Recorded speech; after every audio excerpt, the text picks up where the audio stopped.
inscreva-se no canal, aperta no like, comenta aí no vídeo e compartilha esse vídeo. Me ajuda a espalhar essa mensagem pelo mundo inteiro para que muito mais gente seja impactada. Embora este livro já tenha sido traduzido e publicado no Brasil pela editora LAM, o canal Verdade da Palavra traz a você esta grande obra escrita por Dutch Sheets no formato de audiolivro. Diante da grande ignorância e ineficácia da Igreja, muitas vezes, em trazer a mudança e intervenção de Deus para a vida de outros através da oração, o conteúdo desse livro se faz necessário não só em livrarias físicas e online, mas também aqui no YouTube, para que mais pessoas tenham acesso. Caso você queira adquirir este livro físico ou no formato digital, o link está no primeiro comentário fixado abaixo. Até hoje, nunca vi um livro sobre oração de intercessão como este. Você verá que Dutch Sheets aborda o tema com maestria, profundidade e direção do Espírito Santo.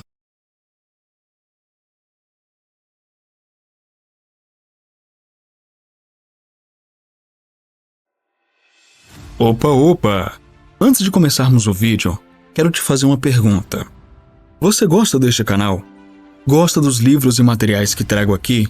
Pois muito bem, é com você que eu quero falar. Traduzir, adaptar, revisar, gravar e editar dá muito trabalho. Mas eu faço isso porque realmente acredito que todas essas coisas estão impactando e mudando vidas para o reino de Deus. De fato, existem muitos livros abençoados que ainda não estão disponíveis em português, e meu objetivo é traduzir cada um deles para a língua portuguesa e assim abençoar a vida de todos aqueles que falam e entendem esse idioma. Mas nem sempre eu consigo esses livros de graça. Muitas vezes eu tenho que comprar e nem sempre é barato. Atualmente, a cotação do dólar está mais de R$5. Então, um livro que custaria $10, em real, acaba custando R$50 ou mais. É por isso que eu preciso da sua ajuda com essa obra. Através da sua contribuição, poderei fazer muito mais e chegar mais longe com esse trabalho. Então eu te convido a ser um mantenedor dessa obra, pois com a sua oferta, muitos livros serão traduzidos e postados aqui para impactar e mudar a vida de muita gente. Sim, essa é uma forma legítima de levar o reino de Deus ao mundo e você pode ser parte disso. Contribua através da chave Pix que está aparecendo aqui na descrição e também no primeiro comentário fixado. Caso você não possa ver, por algum tipo de deficiência visual, a chave Pix é verdadedapalavra777@gmail.com. Vou repetir, verdadedapalavra777@gmail.com. Se você estiver em um país que não tem Pix, você também pode fazer uma transferência via PayPal pelo e-mail que também está no primeiro comentário, ou se preferir, pode entrar em contato comigo pelo Telegram para vermos outro meio de enviar sua oferta. Lembre-se que eu estarei orando sobre a vida de todos aqueles que ofertarem para que experimentem uma colheita ainda mais abundante. Haja de acordo com a sua fé. O meu muito obrigado pela sua atenção e pela sua contribuição. E agora, fique com o vídeo.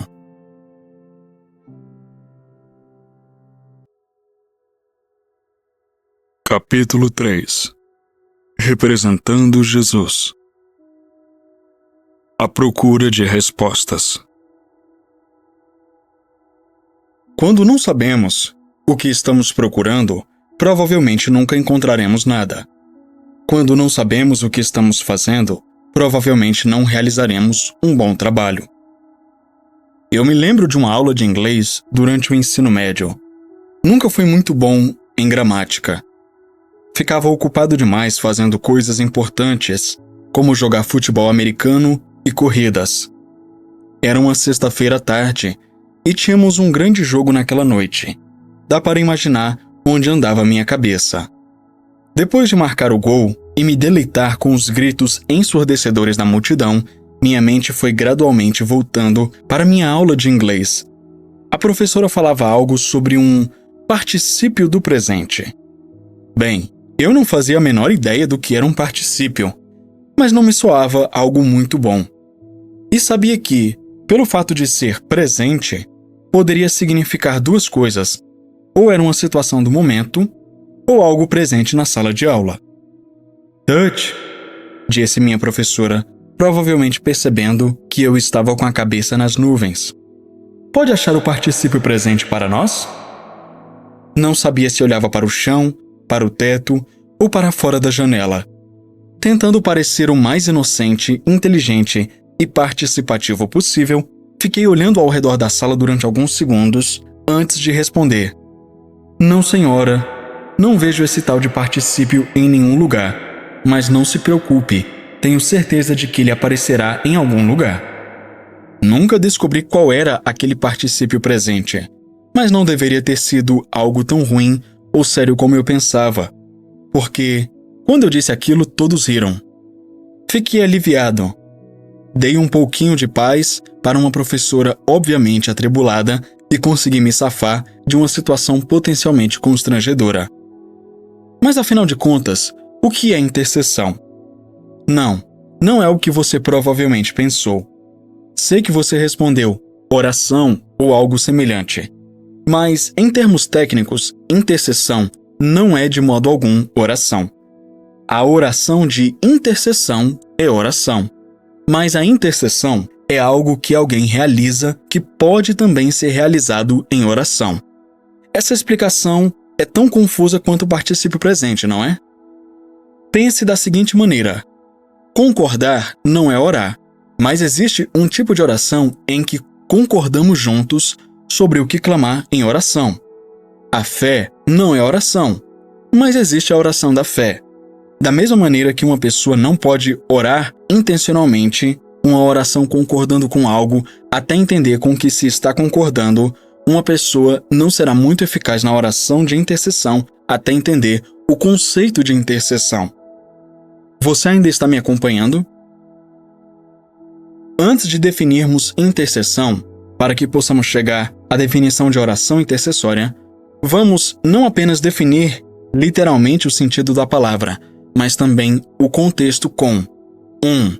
O plano de Deus para a humanidade no momento da criação. 2. Como esse plano foi rompido e caiu por terra com a queda. E 3. A solução de Deus.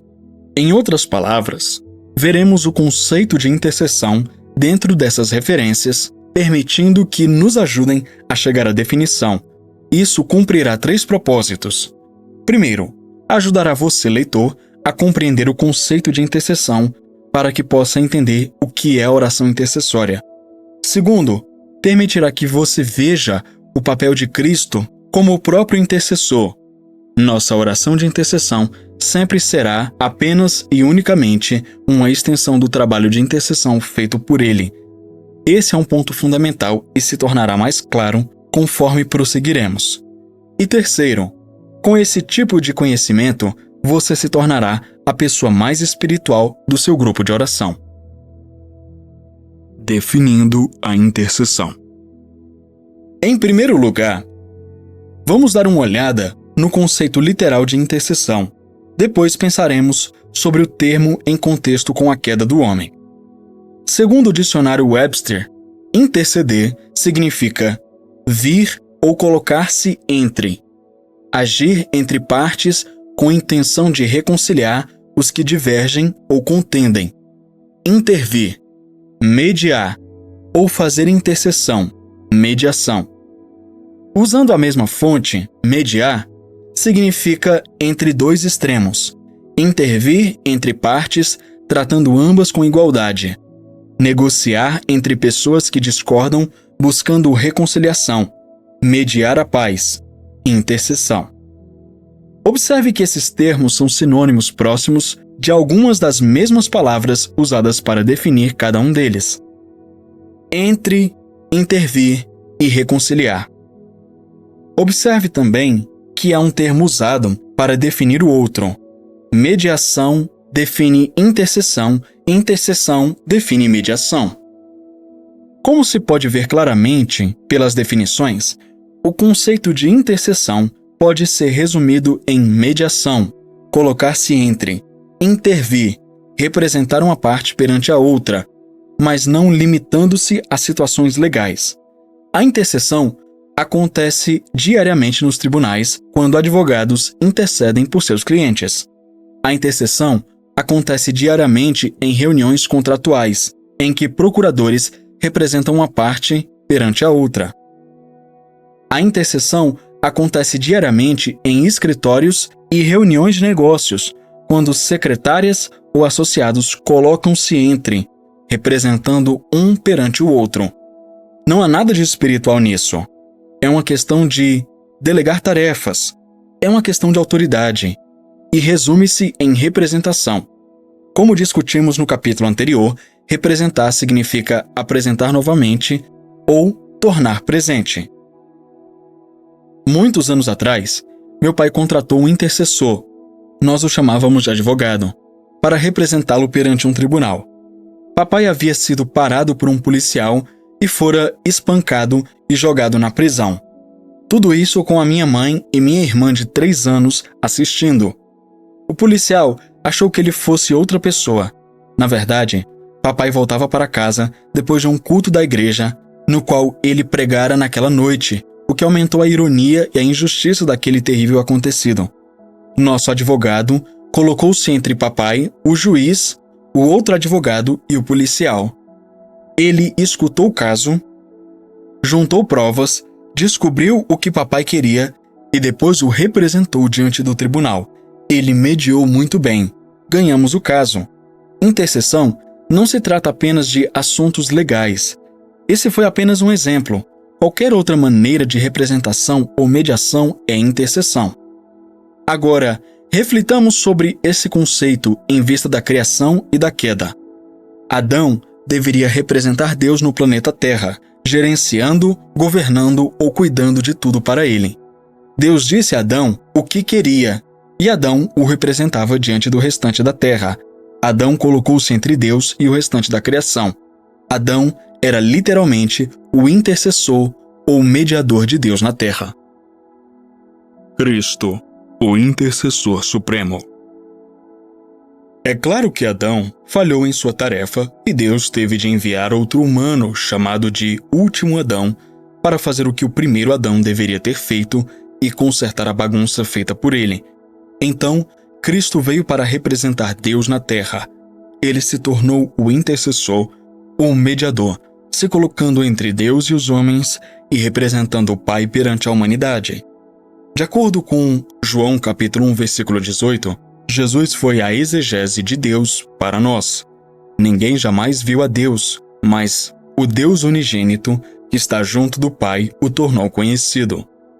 A palavra grega que foi traduzida como tornou conhecido é, na verdade, exegeomai, de onde se originou a nossa palavra exegese.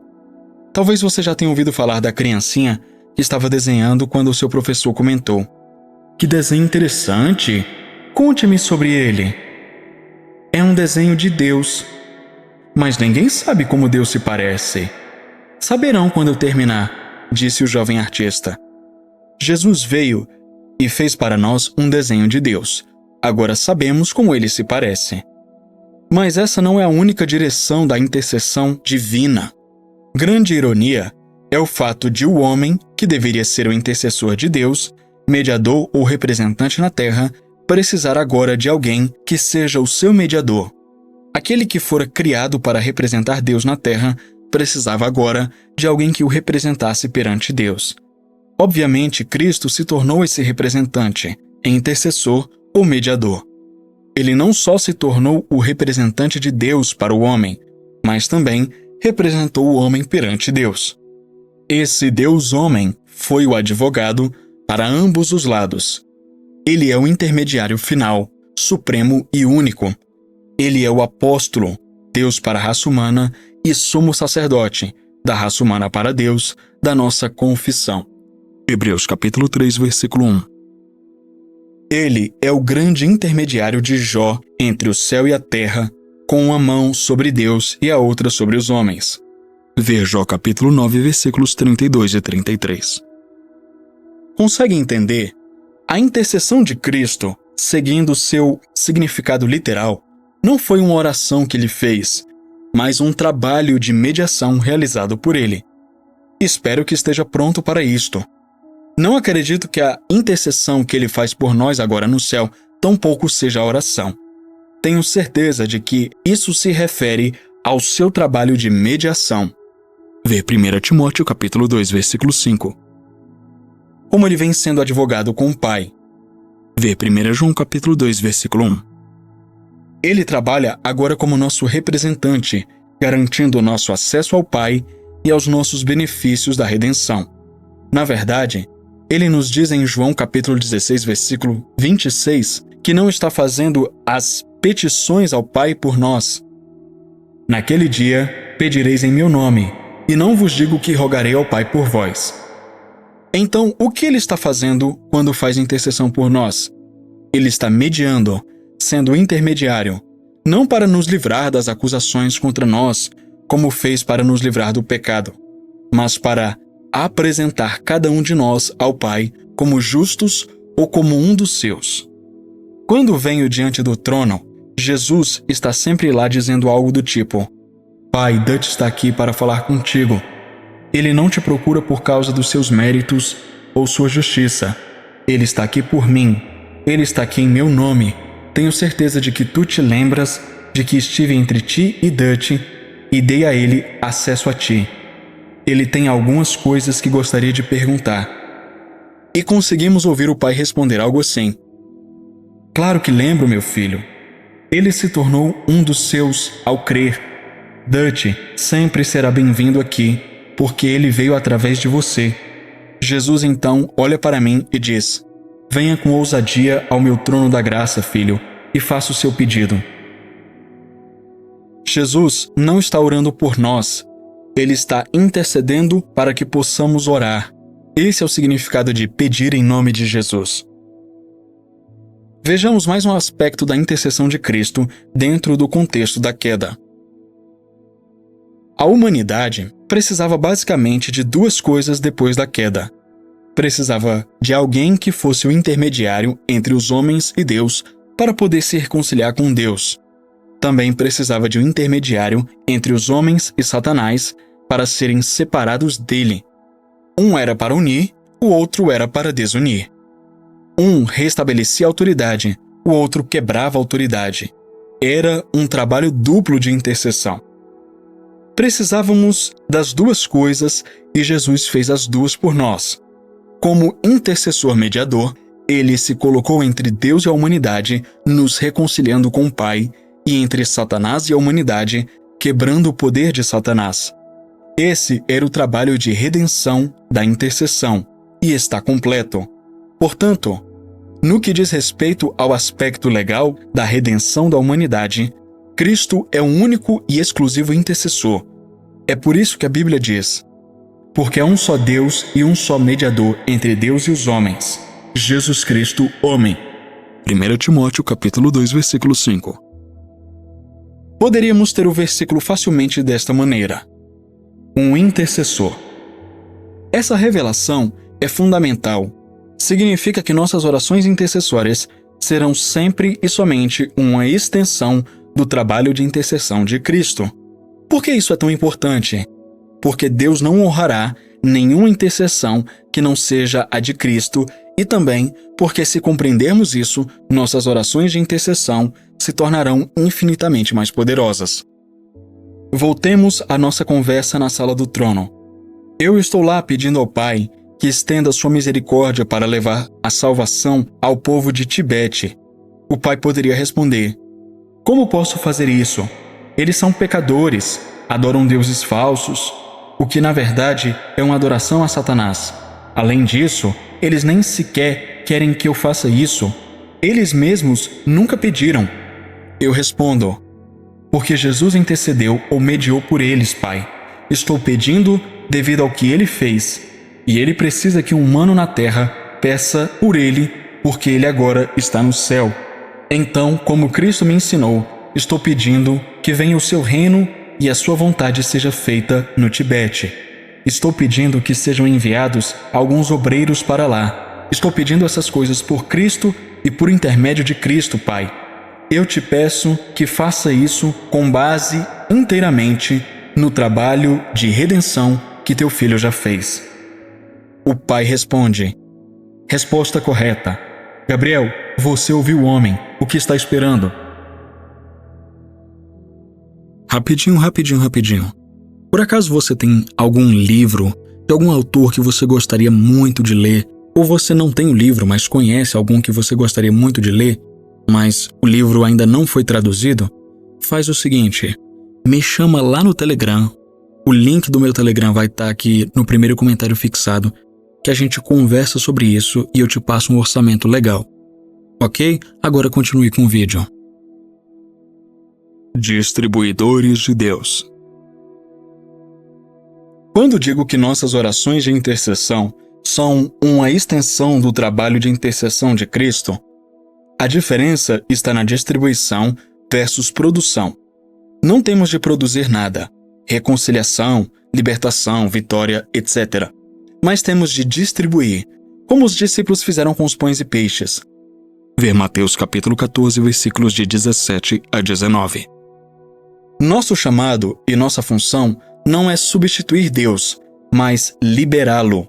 Isso nos liberta da intimidação e nos dá ousadia para saber que o produtor quer apenas distribuir por meio de nós. O intercessor quer interceder por meio de nós. O mediador quer mediar por meio de nós. O representante quer ser representado por meio de nós. O intermediário quer intermediar por meio de nós.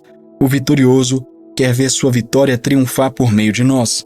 O ministro da reconciliação nos deu o ministério da reconciliação. Ver 2 Coríntios capítulo 5, versículos 18 e 19. Agora nós representamos Cristo em seu ministério de representação.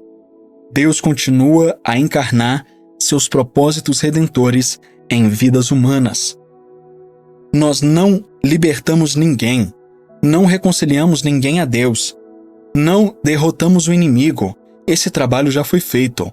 A reconciliação está completa. A libertação e a vitória estão completas. A salvação está completa. A intercessão está completa. Tudo realizado. Que maravilha! Que alívio! Mesmo assim, precisamos pedir liberação e aplicação dessas coisas. Portanto, gostaria de oferecer a seguinte definição bíblica para a oração intercessória. A oração de intercessão é uma extensão do ministério de Jesus por meio de seu corpo, a Igreja, onde nós mediamos entre Deus e a humanidade com o intuito de reconciliar o mundo a Ele, ou nos colocamos entre Satanás e a humanidade com o intuito de executar a vitória do Calvário. Cristo precisa de um humano na terra para representá-lo da maneira que o Pai também fez com ele. O humano, por meio do qual o Pai se fez representar, foi Jesus. Os humanos, por meio dos quais Jesus se faz representar, somos nós, a Igreja. Ele disse: assim como o Pai me enviou, eu também vos envio. João capítulo 20, versículo 21. O conceito de ser enviado é importante e incorpora as verdades das quais estamos falando. Um representante é um enviado. Enviados carregam autoridade desde que representem quem os enviou. E a importância ou a ênfase não está no enviado, mas no que o envia. Estabelecer as condições e a capacidade de impô-las ou executá-las são responsabilidades daquele que envia, não do enviado. Por exemplo, um embaixador que representa uma nação diante de outra é o enviado. Ele não tem autoridade própria, mas está autorizado a representar a autoridade da nação que o envia. Jesus foi o enviado. É por isso que ele tinha a autoridade. Ele a recebeu do Pai que o enviou. Só no Evangelho de João, Jesus menciona 40 vezes o fato importante de ele ter sido enviado pelo Pai. Isso quer dizer que, naquele arranjo em essência, não era Jesus que fazia as obras, mas sim seu Pai que o enviou. Ver João capítulo 14, versículo 10. O mesmo é verdadeiro no que diz respeito a nós. Nossa autoridade está no fato de que somos enviados representantes de Jesus. Desde que operemos nessa capacidade, atuamos com a autoridade de Cristo. E, em essência, não estamos realmente fazendo as obras. Ele está. Deixe-me ilustrar melhor o que disse. Em 1977, quando orava sobre uma possível viagem a Guatemala, ouvi as palavras: "Nesta viagem, represente Jesus para as pessoas."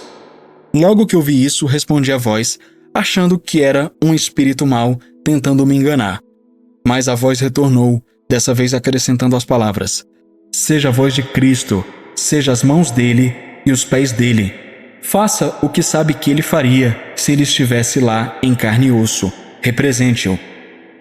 De repente, eu entendi o que aquilo queria dizer. Não iria representar a mim mesmo ou ao ministério com o qual trabalhava. Da mesma maneira que Jesus representou o Pai, falando suas palavras e fazendo suas obras, eu deveria representar Jesus. E se eu acreditasse de verdade que estava atuando como um embaixador ou como um enviado, então podia acreditar que não era a minha autoridade ou capacidade que estavam em questão, mas a de Cristo. Eu estava apenas representando-o e representando o que ele já houvera feito. O Jesus da Galileia se tornou um Jesus da Guatemala. Quando cheguei a Guatemala, viajei com equipe para um vilarejo longínquo bem distante de qualquer cidade moderna. Lá não havia eletricidade, água encanada ou telefone. Nossa razão de estar lá era construir abrigos para os habitantes do vilarejo, cujos lares haviam sido destruídos pelo terremoto devastador de 1976. O terremoto matara 30.000 pessoas e deixara 1 milhão de desabrigados. Tínhamos carregado materiais em um caminhão e durante o dia construímos casas pequenas de um cômodo. À noite, realizávamos cultos no centro do vilarejo, pregando o evangelho de Jesus Cristo para eles, explicando-lhes que o amor de Jesus nos motivava a investir nosso tempo, dinheiro e energia para ajudá-los. Ministrávamos há 1 semana e pouquíssimos se chegavam a Cristo. As pessoas ouviam, mas não reagiam. Na última noite que estávamos lá, era meu dia de pregação. Quando o culto estava prestes a começar, um membro da equipe me contou algo que ele e outros tinham encontrado lá, na periferia do vilarejo. Uma garotinha de 6 ou 7 anos, amarrada a uma árvore. Sem poder acreditar no que viam, perguntaram à família que morava lá: "Por que essa garotinha está amarrada à árvore?" Era óbvio que ela morava lá no quintal, como se fosse um cachorro, suja, sem esperança e sozinha. "Ela é louca", responderam seus pais. "Não conseguimos controlá-la. Ela machuca a si mesma e aos outros e foge se nós a soltarmos. Não há nada mais que possamos fazer por ela, então temos de amarrá-la." Meu coração se despedaçou quando o colega me contou o que vira. Aquilo ficou na minha cabeça enquanto começava o culto. Alguns minutos depois que comecei a pregar, de pé diante de uma mesa, debaixo das estrelas, a mesma voz que falara comigo antes da viagem começou a falar comigo novamente. "Diga a eles que você vai orar pela menininha insana que está do outro lado da vila, amarrada a uma árvore. Diga a eles que vai orar em nome deste Jesus sobre quem está pregando. Diga a eles que, pelo intermédio dele, você vai quebrar as forças do mal que controlam a menina e que quando ela estiver livre e normal, então eles saberão que o que prega é verdade. Eles saberão que o Cristo que você prega é quem você diz que ele é." Respondi a voz no meu coração, com temor e tremor. Acho que sussurrei algo do tipo: "O que você disse?" Recebi as mesmas instruções. Sendo o homem de fé que sou, retruquei: "Qual é o plano B?" "Rebelião e fracasso", foi a resposta. "Lembra-se do que te disse antes de a viagem começar? Represente Jesus." Minha fé começou a crescer. Pensei: nesta situação, a ênfase não está em mim, mas naquele que me enviou. Sou apenas seu porta-voz. Eu apenas libero o que ele já fez. Ele já realizou a obra de libertar esta menininha. Minhas orações liberam esta obra. Sou apenas um distribuidor do que ele já produziu. Enviado de Deus, seja usado, execute a vitória. Com garantia renovada, comecei a informar as pessoas do que planejava fazer. Eles manearam a cabeça em reconhecimento da situação quando eu mencionei a menina. As expressões de curiosidade se transformaram em espanto ao ouvirem os meus planos. Então orei. Em uma noite de luar, em um remoto vilarejo da Guatemala, diante de umas poucas pessoas como minha audiência, minha vida mudou para sempre. Jesus saiu do esconderijo. Ele se tornou vivo, relevante, suficiente, disponível. Um Jesus escondido emergiu das teias de aranha da teologia. Um Jesus de ontem se tornou um Jesus de hoje e do para sempre. Um Jesus da Galileia se tornou um Jesus da Guatemala. E um novo plano se desdobrou diante de mim. Um conceito emergiu: Jesus e eu. O padrão celestial. Pela primeira vez, entendi o padrão celestial. Jesus é o vitorioso. Somos os executores. Jesus é o redentor.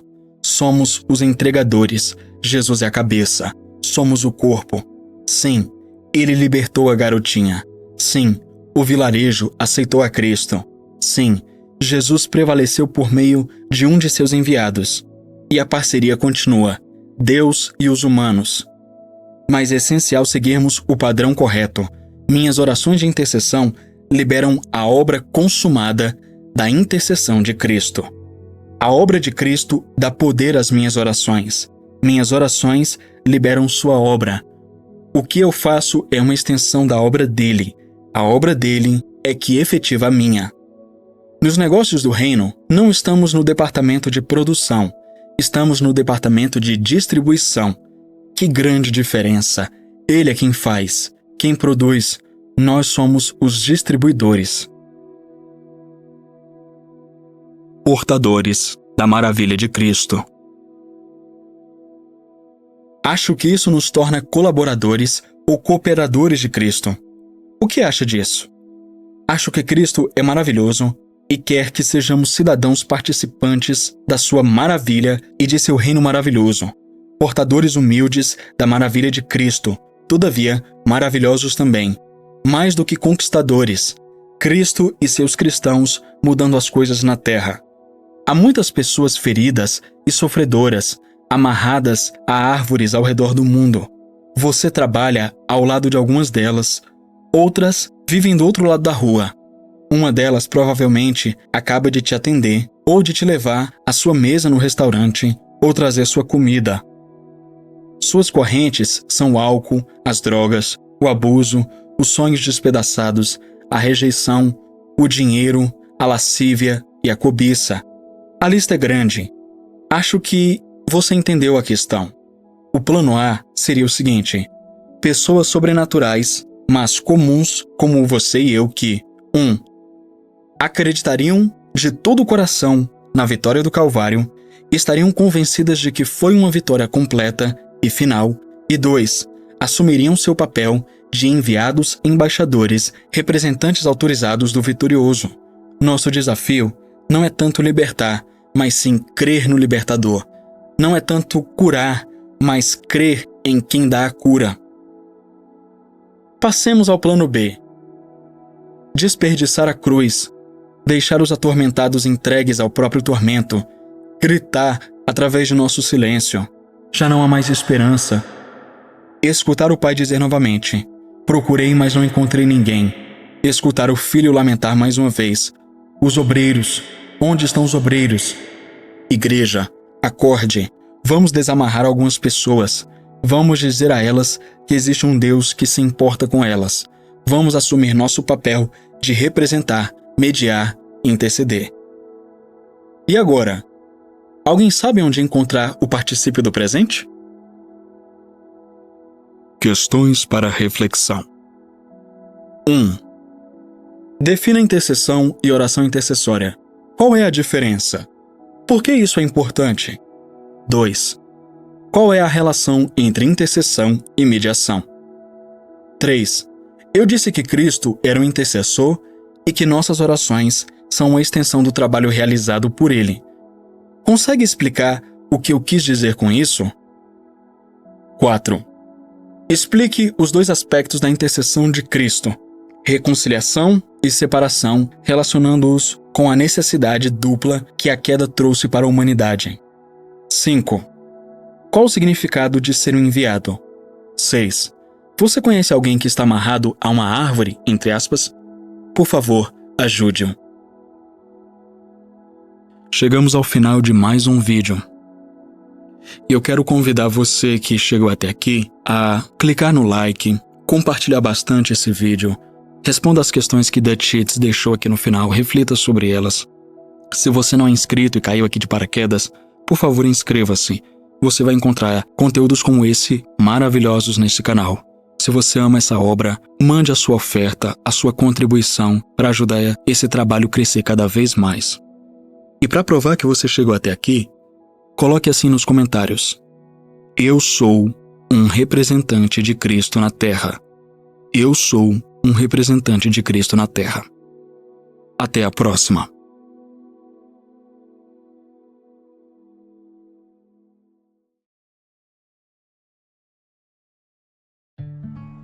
Que bom que você chegou até o final. E aí, já conferiu sua inscrição no canal? Já ativou o sininho?